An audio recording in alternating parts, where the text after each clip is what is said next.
வணக்க நண்பர்களே, இந்த வீடியோல நம்ம என்ன செய்தி பார்க்க போறோம்னா, ஆஸ்கார் விழா மேடையில் ஏஆர் ரஹ்மானை தமிழில் பேச தூண்டிய நிகழ்வு எது தெரியுமா? வாங்க சுவாரஸ்யமான தகவல்களை இந்த வீடியோல பார்த்து தெரிஞ்சுக்கலாம்.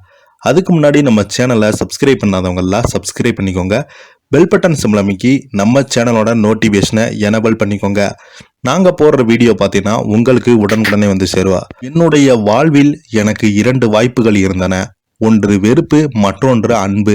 நான் அன்பை தேர்ந்தெடுத்தேன், அதனால் தான் நான் இங்கு நிற்கிறேன் என்று தனது இசை பயணம் குறித்து ஏஆர் ரஹ்மான் கூறிய வார்த்தைகள் இவை. கடந்த 1992ஆம் ஆண்டு தனது முதல் திரைப்படமான ரோஜா மூலம் இந்திய சினிமாவில் இசைத்துறையை புரட்டி போட்டவர் ஏஆர் ரஹ்மான் என சொன்னால் அது மிக ஆகாது. இன்று வரை தன் இசையமைக்கும் திரைப்படங்கள் ஏதேனும் ஒரு வகையான புதுமையை செய்து வரும் ஏஆர் ரஹ்மானுக்கு இன்று 56வது பிறந்த நாள் கொண்டாடுகிறோம். இரவு நேரங்களில் மட்டுமே திரைப்படங்களுக்கு இசையமைப்பதை வழக்கமாக கொண்டுள்ளார் ஏஆர் ரஹ்மான். அவரது நெருங்கிய குடும்ப நண்பரும் மூத்த செய்தியாளருமான அனுபாமா சுப்பிரமணியம் இதை குறித்து பிபிசியிடம் குறித்துள்ளாங்க.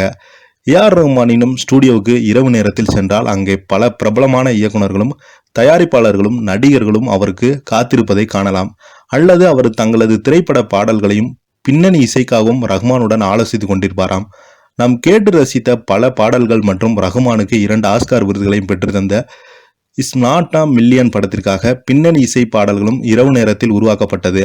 இப்போது அந்த வழக்கத்தை கொஞ்சம் மாற்றியுள்ளார். பகலிலும் இசை பணிகளை கவனித்து வருகிறார் என்கிறாங்க அனுபாமா.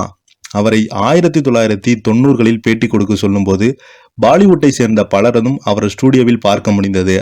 ஒரு தமிழரின் இசைக்காக இந்திய திரையுலகமே சென்னை வந்து காத்திருந்த ஆச்சரியமாக இருந்தது என கூறுகிறாங்க அவங்க. எவ்வளவு பணிச்சுமை இருந்தாலும் 5 வேளை தொழுவதற்கு மறக்க மாட்டாராம்.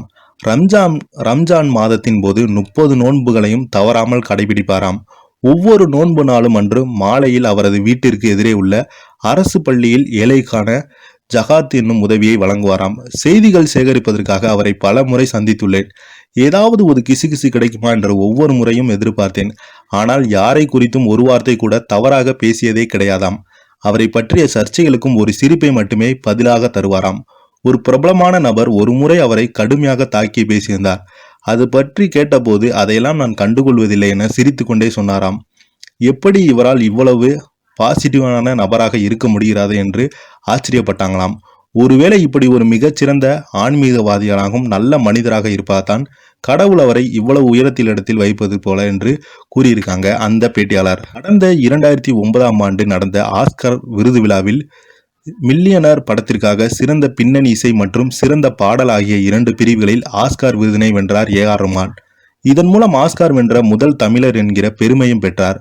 விருது பெற்ற அனுபவம் குறித்து கேட்டபோது, பின்னணி இசை விருதுக்காக என் பெயர் அறிவிக்கப்பட்ட போது இது கனவா அல்லது நிஜமா என நினைத்தேன். மொத்த இந்தியாவும் ஆர்ப்பரித்தது. நான் ஒரு கிளியரட்டை போல உணர்ந்தேன். மேடையில் பேசுவதற்கு கூட எதுவும் தயாரிக்க வைக்கவில்லை. இயல்பாக என்ன தோன்றுகிறதோ அதை பேச நினைத்தேன். நான் கீழே அமர்ந்த போது ஃபெனோலிவிக் கிறிஸ் மொழியில் பேசினாங்க. ஓஹோ, இது நன்றாக உள்ளது, நாமும் தமிழ்ல பேசிவிடலாம் என்று நினைத்தேன். அதனால் தான் மேடையில் எல்லா புகழும் இறைவனுக்கே என தமிழில் கூறினேன். நான் சொன்ன இந்த வார்த்தைகள் புனித நூலிலிருந்து எடுக்கப்பட்டவை. கடவுள் அனைவருக்கும் பொதுவானவர், கடவுள் அருள் புரியட்டும் என்று நான் சொன்னேன். சிலர் இதை தவறாக புரிந்து கொண்டு மதத்தை ஒப்பிட்டு பேசினார் என்று கூறினாங்க.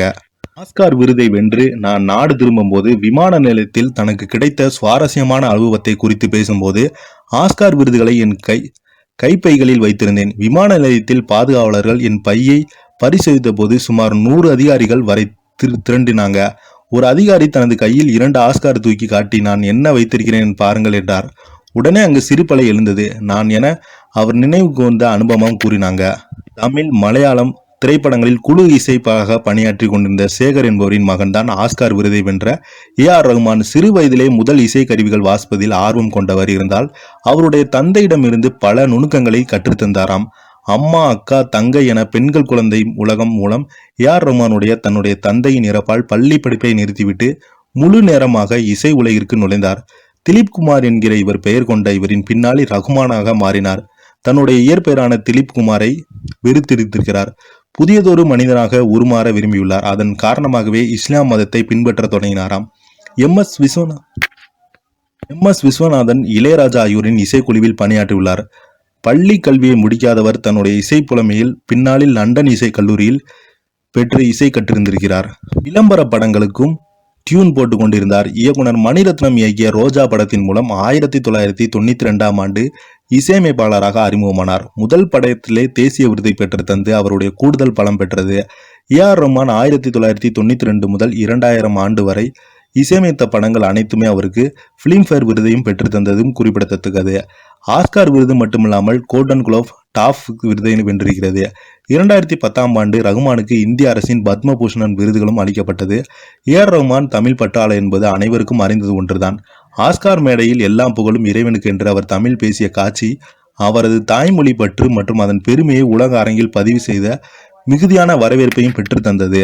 கடந்த 2019ஆம் ஆண்டு வெளியான 99 திரைப்படத்தின் இசை வெளியீட்டு விழாவில் ஏ.ஆர். ரஹ்மானும் படத்தின் கதாநாயகனாக மேடையில் இருக்கும்போது நிகழ்ச்சி தொகுப்பாளர் இந்தியில் பேசினார். அப்போது இந்தியா என கேட்கு விட்டு மேடையை விட்டு இறங்கினார் ரஹ்மான். கடந்த 2022ஆம் ஆண்டு ஏப்ரல் மாதம் இந்திய உள்துறை அமைச்சர் அமித்ஷா அலுவல மொழியின் இந்திய நாட்டின் ஒருமைப்பாட்டின் முக்கிய அங்கமாக மாற்றுவதற்கு நேரம் வந்துவிட்டது. இந்தியாவை உள்ளூர் மொழிகளுக்கு மாற்றாக அல்ல ஆங்கிலத்துக்கு மாற்றாக ஏற்க வேண்டும் என்று கூறியிருந்தார். அமித்ஷாவின் பேச்சு வெளிவந்த மறுநாளே அது குறித்து திரைப்பட இசையமைப்பாளர் ஏ.ஆர். ரஹ்மானிடம் கேள்வி எழுப்பப்பட்டது. தமிழ்தான் இணைப்பு மொழி என அவர் கருத்து கூறினார். அதற்கு சில நாட்களுக்கு முன்பு தனது ட்விட்டர் பக்கத்தில் தமிழுக்கு அமுதம் என்ற பேர் என்ற பாரதிதாசன் கவிதையில் வரும் தமிழ் எங்கள் உரிமை செம்பேருக்கு வேர் என்ற வரிகளை குறிப்பிட்டு இசையமைப்பாளர் ரஹ்மான் பதிவிட்டிருந்தார். எப்பொழுதுமே பாசிட்டிவான விஷயங்களை மட்டுமே சிந்திப்பார் ஏ.ஆர். ரஹ்மான். தனக்கு கிடைத்த தோல்விகள் ஏமாற்றங்கள் அந்த பக்குவம் வந்ததாக கூறுகிறார். தனது சுயசரிதை நூலை வெளியீட்டு விழாவின் போது திரைத்துறையில் சரியான அங்கீகாரம் கிடைக்காத வரையில் தோல்வியை சந்தித்ததாகவும் அப்போதெல்லாம் தனக்கு தற்கொலை எண்ணம் உருவானதாகவும் ஏ.ஆர். ரஹ்மான் அந்த பேட்டியில பகிர்ந்திருக்காரு. ஏ.ஆர். ரஹ்மான் அவங்க கொடுத்த பேட்டி சோசியல் மீடியாவில் வைரல் ஆயிட்டு வருது. இந்த வீடியோ உங்களுக்கு பிடிச்சிருந்தா லைக் பண்ணுங்க, ஷேர் பண்ணுங்க, கமெண்ட் பண்ணுங்க. நன்றி, வணக்கம்.